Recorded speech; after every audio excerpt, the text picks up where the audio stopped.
The Elder Scrolls Online is heading to High Isle in the latest chapter releasing this June. We got our hands on an early preview of the expansion which focuses on the theme of the legacy of the Bretons this year. High Isle will follow the quest to end the Three-Banner War, but of course there is going to be adventuring and it's going to be eventful. We got to have a hands-on look at the upcoming chapter for the MMORPG The Elder Scrolls Online called High Isle. Since we had an early preview, not a final build of the expansion, we cannot share any footage from our playthrough, but we do have some first impressions and details about some of the upcoming features, including new region to explore, new in-game collectible card game called Tales of Tribute, 2 new companions, world events, and more. The chapter will involve the Three Banners War and the Ascendant Order. The Order is described as a group of rogue knights with their identity shrouded in mystery. What we do know about them is that they want to stop the Three Banners War. While it might sound like a noble cause, their methods to stop it are far from knightly. What can you expect from the next chapter? Well, the expansion will hold 30 hours of unique story content about the home of the Bretons, as well as concentrating on their noble chivalric society. Expect political conflict as 3 alliances are fractured by the continuing war. While High Isle is a new story addition, you will run into some familiar faces such as the Khajiit Captain Zaji from Southern Elsewhere and the return of Jakan, the Breton who also appears in Ascending Tide. The expansion looks to tie in some previous characters, which is also great for veterans of the game, as well as some new ones such as Lady Arabelle. Prepare to unfold the mystery of the Ascendant Order.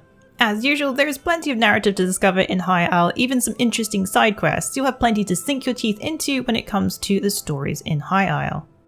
Well, what exactly is High Isle? Well, this expansion takes us into the lands not seen before. It's part of the Sistris Archipelago. High Isle is one of the 4 islands located southwest of Daggerfall and has previously only been mapped in Redguard. High Isle acts as a sort of holiday destination for the rich and elite, and because of its remote location, it makes it the best place for secret peace talks amongst the alliances.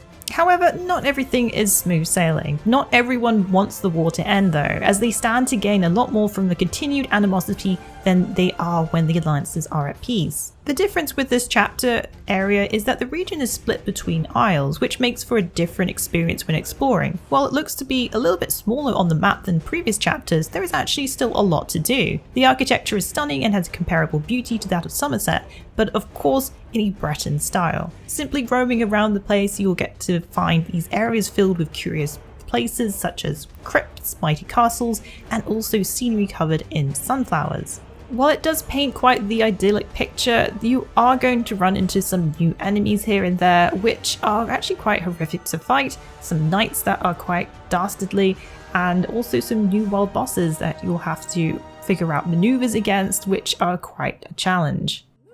As you might imagine, the new world event called Volcanic Vents is similar to previous world events but are a lot more fiery, with spewing lava, a number of AoEs. There are numerous creatures and enemies that pop up and you will need to take them down before they cause some real damage, as well as defend, posing some challenges. A new minigame is available with this expansion called Tales of Tribute. Between your questing, you can visit the local tavern and play a game or two, not only challenging NPCs, but also other players, gaining rewards such as cosmetics, furnishings, gold, materials, and much more. It is quite a big addition as you can potentially take on card battles everywhere. The idea of the game is to win prestige, or you can win by gaining the favour of all the patrons. In the preview, you could visit the Gonfelon Gaming Hall to be taught the rules of the game by Bragas, who is eager for a new opponent. Each player has 2 decks of cards, which gives different strategies. What's interesting about Iso's Tribute is that you won't be going head to head with your decks, as you and your opponent will actually pool cards together, which adds a twist to the card game. This means you will both have a chance to pick cards in the game without one player having an unfair advantage of owning better cards, which happens too often in games. In the preview on PTS, unfortunately I didn't get a chance to see how we'd be gaining cards, but simply it set you down to a tutorial match with 2 sets of pre-made decks and let you battle against players or NPCs.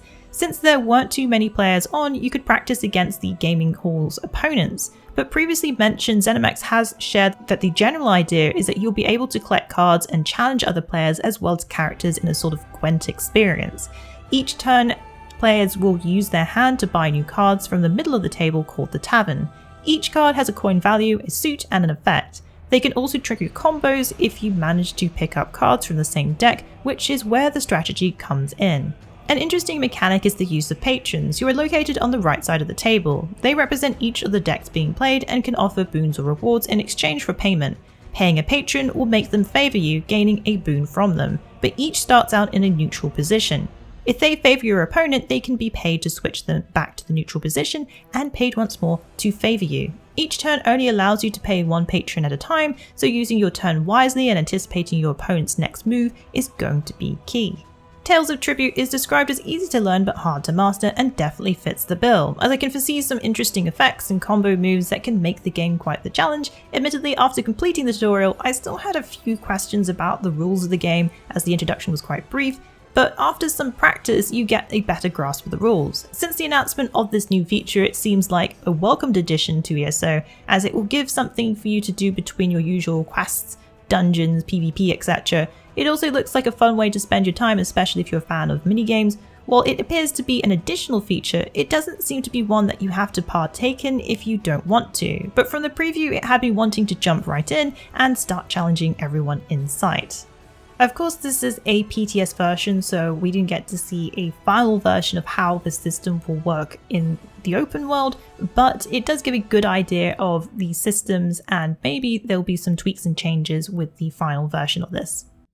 The companion system was introduced in the last expansion Blackwood, but we have a couple more companions joining us in the ranks this chapter. Two companions include Ember, who is a Khajiit sorceress, and Isobel, a Breton knight. They both offer new skill lines, meaning more choice when it comes to solo adventuring. As per usual, companions are collected by taking on their quests, just as you did with Bastion and Miri, which are short but sweet and provide a good amount of misadventure. You can unlock further quests by gaining rapport with them as well. Probably my favourite new companion is the lovable Khajiit sorceress Ember. While not as sassy as Miri, is entertaining and has her own quirky charm. She also has a companion perk that would be good for your wallet if pickpocketing is your choice of ill-gotten gains.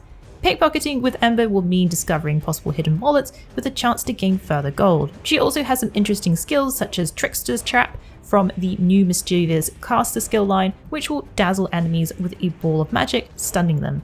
Isobel Vauer, the Breton knight, is a little more straight-edged and has the companion perk of providing a recovered pack after slaying a world boss. More of a tank class, Isobel will help defend you and even heal you with the Healing Grace skill line. While we don't get a new class this chapter, the addition of new companions means more customization for solo adventuring, and these new companion skill lines are interesting additions. High Isle offers a new adventuring experience for those curious about the Bretons, as we get to dive deeper into the lore as well as the antagonist, the Ascendant Order. New companions make for an entertaining experience, plus offering more companion skill lines to help round out your build.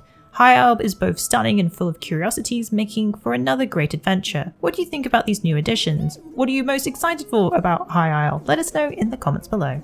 The Elder Scrolls Online High Isle will launch on June 6th for PC and Stadia, and PlayStation Xbox consoles on June 21st.